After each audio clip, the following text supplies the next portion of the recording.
menteur, car je sais que tu mens. Et pourtant, tu sais qu'il ne faut pas mentir. Et tu fais énormément des choses que tu sais, qu'il y a des principes, et malgré tout, tu les fais. Et même que tu ne fais pas de choses alors que tu devrais faire.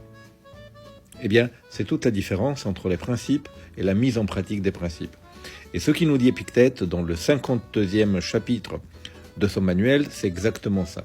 Il nous dit qu'on ne peut pas être philosophe si on ne met pas en pratique les principes. Ça ne suffit pas de connaître les principes, ça ne suffit pas de connaître aussi la démonstration pour laquelle il ne faut pas agir ainsi ou il faut agir ainsi, il faut aussi mettre en pratique. Écoutons ce qu'il nous a à dire Épictète. Il nous dit: le premier domaine de la philosophie, le plus indispensable, c'est la mise en pratique des principes, comme par exemple l'interdiction de mentir. Le second concerne les démonstrations. C'est pourquoi il ne faut pas mentir. Le troisième explique et analyse les deux premiers. Ainsi, la reconnaissance qu'on est en présence d'une démonstration. Donc ça veut dire tout simplement que c'est bien pensé ce que tu as raconté, ça tient, la théorie tient, si tu veux.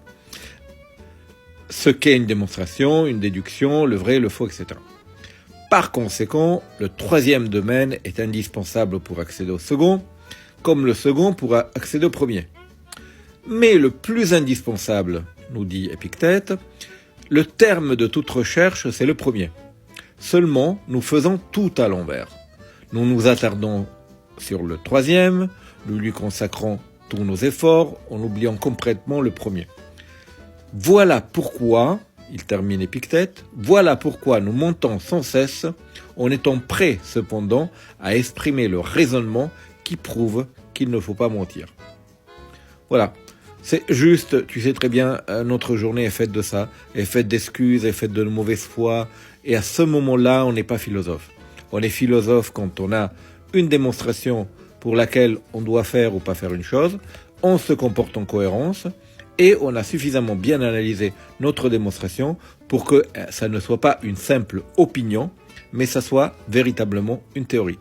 Voilà ce que j'avais à te dire aujourd'hui. Je te dis à très bientôt avec la fin, parce que c'est la fin, avec le 53e chapitre du manuel d'Épictète. Donc, à très bientôt. Ciao.